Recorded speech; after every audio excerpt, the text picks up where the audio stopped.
Good afternoon, everyone. It's my great pleasure to be here with all of you today. I would like to thank and welcome Premier Doug Ford and all the ministers for joining us here today on Manitoulin Island in front of the infamous swing bridge. Since I've been elected, that swing bridge comes up at the end of every conversation, and I know how important it is to the community. In 2023, Minister Rickford announced that the preliminary design and planning have been done, and here we are at 2025, and so we're speeding that up a lot, and we're going to announce today that the detailed design has been awarded. So the swing bridge, I've been telling people that if we didn't get that bridge fixed, it could throw me off, and I'm not that great a swimmer, so that's why we're here today. The swing bridge has had a long history going back to 1912, and now it's considered an Ontario heritage site. Locals and travelers alike know the lifeline that bridge brings to the island for now and over the last several decades. So beautiful autumn days bring smiles to many, and as we gather here today, I hope those smiles get bigger. I'd like to welcome Mayor Al MacNevin for a few words now.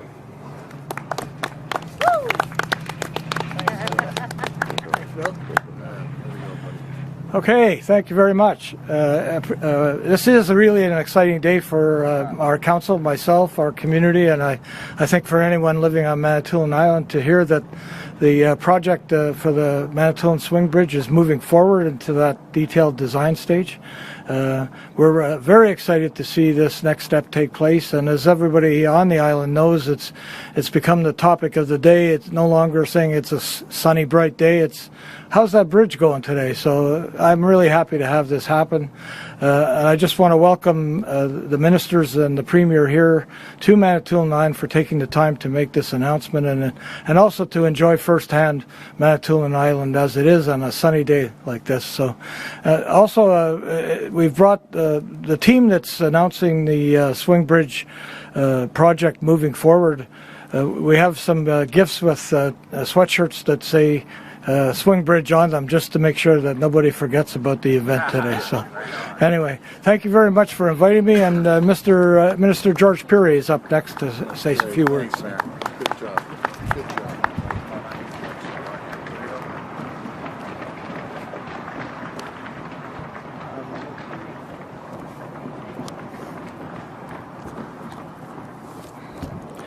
Hello, everyone. It's great to be here with Premier Ford and my colleagues for this important announcement. We all know that Northern Ontario is a vast region, which is why it should come as no surprise that Northern Ontario highway system consists of nearly 11,000 kilometers, roughly 60% of the provincial highway network. Ontario's northern highways are essential to help people and goods move safely and reliably throughout our province. Supporting this infrastructure projects helps northern communities unlock their economic potential and help more people access goods and services like healthcare, education, emergency services, and good-paying jobs. Under the leadership of Premier Ford, our government is making historic investments to build roads and highways in the north. And as Minister of Northern Economic Development and Growth, I've been proud to invest nearly $677 million in the Northern Highway programs last year alone to support this network. The Little Current Swing Bridge and other important projects across the province. Today's announcement is one more way our government is delivering our commitment to protect local economies and create real opportunities for the people who live, work, and do business in Northern Ontario. Thank you. Now I have the pleasure to introduce Ontario's biggest supporter, and this is the easiest job that anybody has, Captain Canada himself, Premier Doug Ford. Thanks, George. Well, folks, it's great to be here, and I just want to thank the Mayor. Thank you, Grand Council Chief Linda. Thank you, and Greg Rickford. Bill, you're an absolute champion. I'll tell you, when he got elected, one of the first things, we need the bridge. And I don't know, I'll be very honest, if he wasn't elected, I don't know who'd be jumping up and down at Queen's Park for the bridge. But again, George, Natalia Kusendova is here to announce not one, but 2 long-term care homes as well. And I think I've covered everyone, didn't I? Greg? Greg, the champion, did I mention you? Greg is one of the leaders in the north, along with George. He's always promoting everything from highways to bridges to long-term care to hospitals to health care. So you're a true leader, and all the work that you've done with our Indigenous communities. Thank you. Thank you, Greg. You know, folks, this is an exciting day. I've heard so much about this bridge. I finally get to come here and see it. So I was down at Tim Hortons just a little while ago, a few minutes ago, and I'm meeting people in Tim Hortons. Nothing brings a community closer together than a Tim Hortons, I'll tell you that. Everyone was in there. And so a woman comes up to me and says, "Why are you here?" And I said, "Well, we're announcing long-term care homes and so on and so forth, but we're announcing a bridge."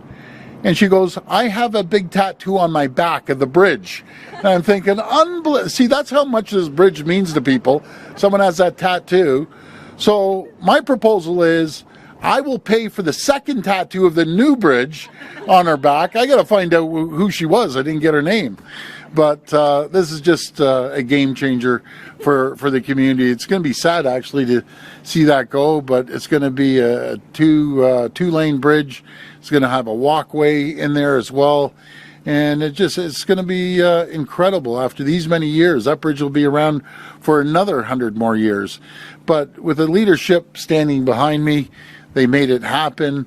But not just that, everything from twinning Highway 69 to from Sudbury all the way down. I've been on that highway. It's treacherous. When you're coming down, so the truck's over 2 inches and that's it. So we're going to make sure that's happening too. And the 2-in-1 highway that you've been promoting, Greg, as well. I'm going to have you up here in 2 seconds. And you can comment about that as well. But we're here to change lives. We're here to protect the people of Ontario, protect the community, especially what's going on down south of the border as President Trump is on a full-out attack on his tariffs. I will be there. That's my number one job, is to protect the people and protect the families and the economy. But folks, we're also investing over $200 billion all across Ontario into infrastructure.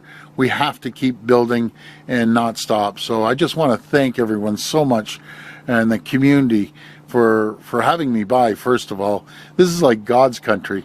As I said on my last announcement, it's just so refreshing. You come up here and such a warm welcome at the last announcement and this announcement and the next one. But, you know, you have an opportunity as Premier to announce big projects, 60-story buildings downtown in Toronto and this and that. Nothing makes me more happy than coming to communities like this, and you're changing people's lives. And we're always going to be there to support you. And Bill, again, one more big shout out for Bill, because when he first got elected, first of all, it was going wild on election night, so I couldn't keep track of ridings coming in, and I think I missed Bill's. But and then I found out we did win after telling someone that I didn't think we did win. But anyways, that's how you got your bridge, because you got elected. And so I sit down with Bill and I ask him, because there wasn't, I'll be honest, there wasn't a true voice for this community. And I said, Bill, what's the asks? He sent me like a binder this thick of everything from new schools and roads and bridges and long-term care. And we're just going down the list, check them off one at a time. So again, this couldn't happen without everyone's support in the community. And I'll always be here. I can't wait to come back. And we're going to get this bridge going right away. But Greg, since you've been promoting everything in North, do you want to come up and say a few words? And Chief Linda, my favorite gal, by the way.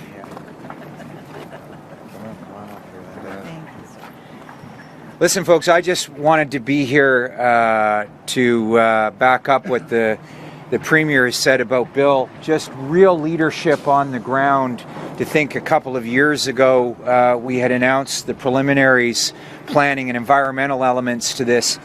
And Bill comes in and every other sentence ends with swing bridge.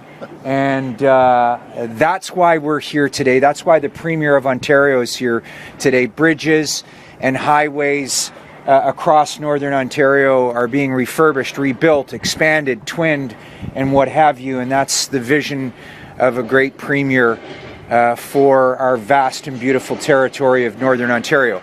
But I brought Linda Debassige up here because in addition to the Mayor and Bill's advocacy, of course, we share this island and this vast and beautiful territory with First Nations communities. And it's been her leadership here that has also been part of the advocacy for access to this beautiful part of the province. And I'm just going to give it over to Linda to say a few words and thank her for her leadership. Thank you, Minister Rickford, and thank you for those beautiful words, Premier, and to our other ministers and Bill. The Little Current Swing Bridge is essentially a lifeline for all of us who live on Manitoulin Island. The very first time I was ever on a bridge was to leave this island, and that's because I was born here, like many of the residents here today.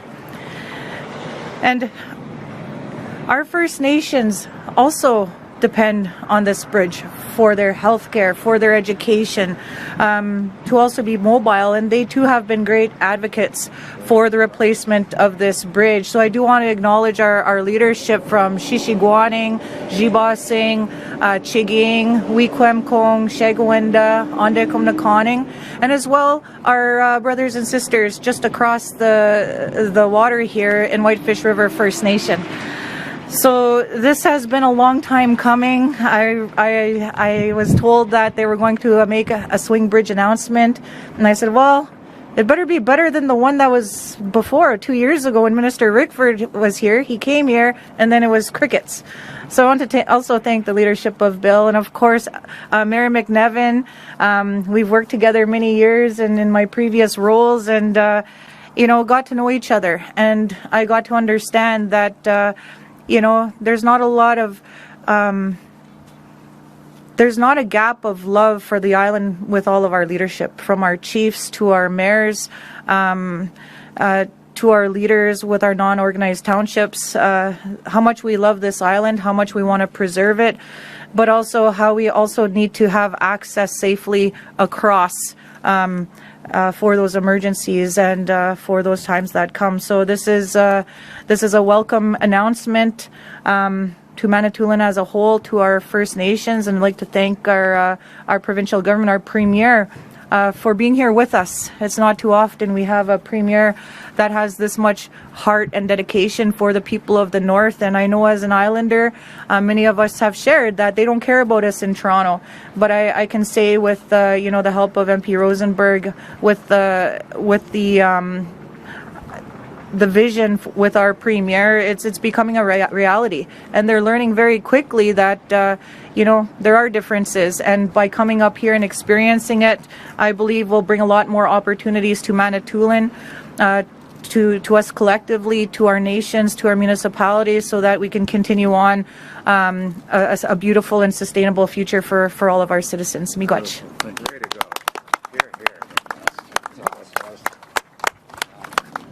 Okay. We're good? Okay. We got the shovels to take down the bridge. Okay, going on this thing. So when is the bridge going? Like when do we start moving on this thing?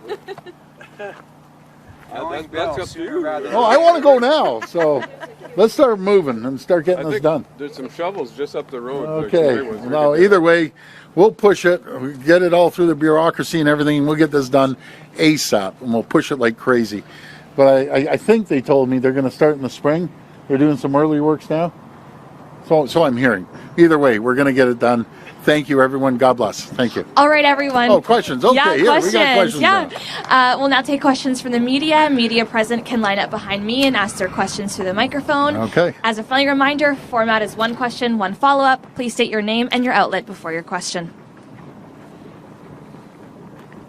Hi, how you doing?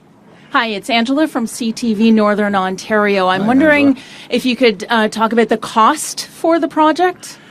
Yeah, so right off the hop there, we're investing $9 million to replace the little current bridge on Highway 6. I'm just reading off my notes, so it's about $9 million.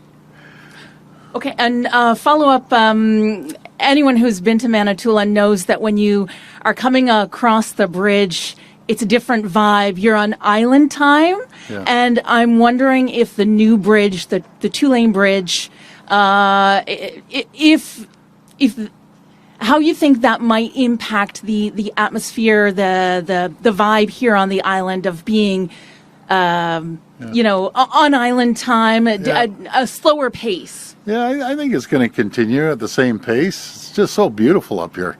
My goodness, I encourage anyone, especially in the summer. I know it's a little cold here in the winter, but the summer, come up and bring your tourism dollars.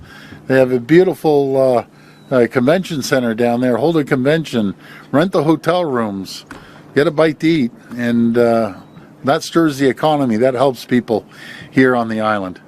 And they're I'll tell you, the most welcoming people you'd ever want to meet. And they make you feel right at home. But it's a beautiful day, and it's historic, actually.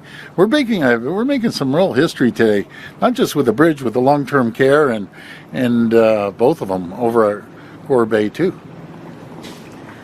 I'll add in that the Premier and I had a conversation this morning, and I asked him, how do you feel about being here on Manitoulin Island? He didn't come across the bridge, he came in a plane, but he already felt the power of the island, that calmness we all feel when we come here.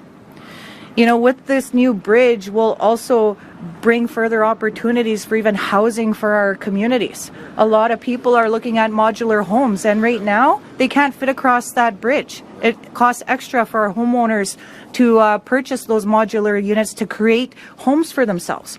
Right now we have to pay for barges. With a larger bridge, with the 2 lanes, will help bring those homes to Manitoulin.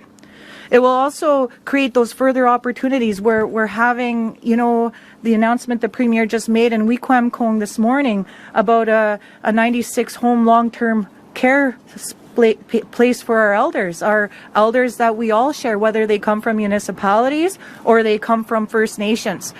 We're going to need that infrastructure to bring in a lot of the materials that we need to create that infrastructure. And I think that as an islander, as a person that was born here, that lives here when I can, when I'm not away, it doesn't matter if I come in by a bridge or by boat. When we touch this beautiful sacred earth of Manitoulin, of Nidom-Nissing, we all feel that sense of what we call island time. And we all feel that peace, and we all feel that togetherness here. Thank you. Oh, beautiful. Beautiful. That was so nice. Rosalind Russell, I'm with the Moose, Vista Radio. Hello, Hi. Doug. It's nice to see you once again. Nice to see you again. My question is, you talked about a 2-lane bridge, and this is $9 million towards the design phase. Yep. So who is doing the designing? Have you awarded that contract? I'm going to have to ask one of the experts here. No matter what it is, I'm taking care of the bills. So, Bill, why don't you... Well, he's got the easy part, taking care of the bills, right? Okay. Yeah, so the contract has been awarded to Stanrock. Oh, excellent. Stantec, sorry. Stantec, okay. Sorry. Yeah. Thank you. Okay. And the other thing I wanted to ask about with the design phase, is it actually going to be a swing bridge, or is it going to be a bridge high enough that we never have to worry about the boats? Yeah, it is definitely going to be a 2-lane swing bridge. Awesome. Yeah. So. Reliving history. Thank you.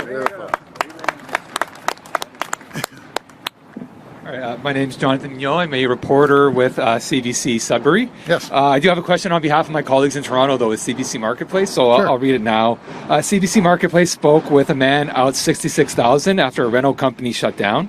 When he called Consumer Protection Ontario for help, he was told this complaint would go nowhere. You've urged people to call that office. What do you make of that? Well, I'm going to look into it, but Consumer Protection Ontario is there for one reason, to protect the people. And I'll dig into it, I promise you. I've heard a little bit about that. Is that the one Mike Holmes was involved in or something? Was that it? No? That's my understanding. Okay, so I'm going to dig into it.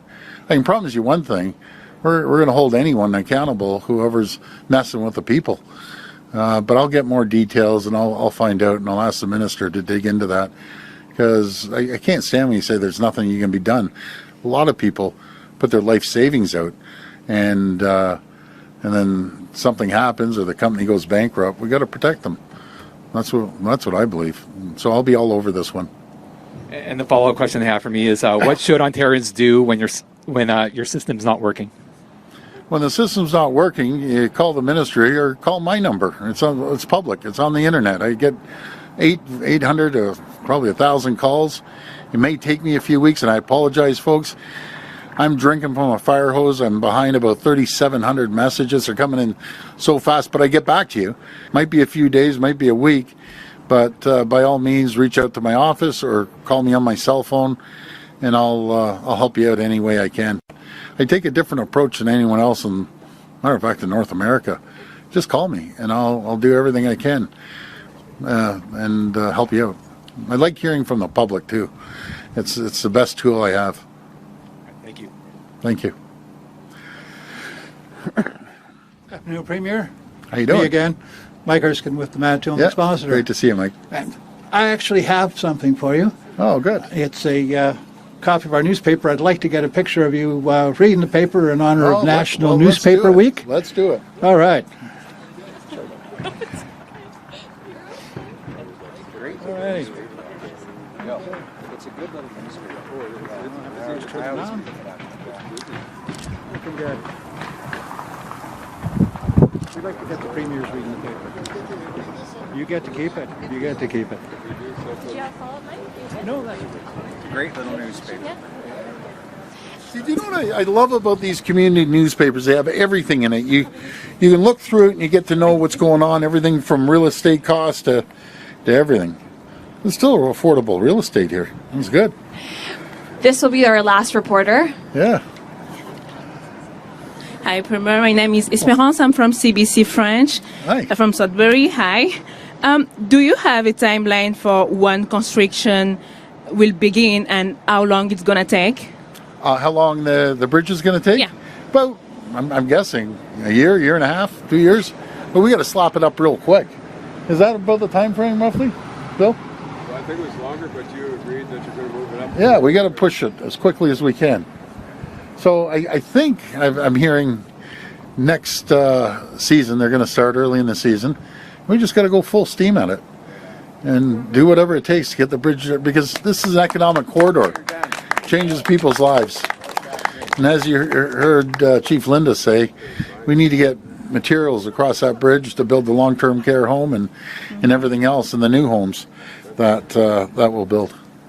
And also for residents and business during this construction, how do you ensure minimal disruption? Oh, disruption, yeah. Yeah. No, I hear you. I guess what they're going to do, what are they going to do? Build one, keep one open? You got to keep one of them open. So they'll keep the one open until the other one gets built. I can't wait to come back. No, this is historic stuff happening. And, you know, the chief was right. You get into the big city, a lot of previous governments ignored North. We aren't ignoring the North. We have a lot of people elected up here, and they're up there promoting the North. And some of the folks right here are our biggest promoters of the North. You need a voice, folks. When you're sitting around, it doesn't matter federal, municipal, or provincial, you have to have a voice at the table. And it's so, so critical. So we're so blessed to have a voice here for the community now, for Bill, and we'll get that checklist completed. But this is exciting. It's refreshing up here. It's beautiful. That concludes our media questions. Okay, thanks everyone. We'll get these things going. Take care. Thank you.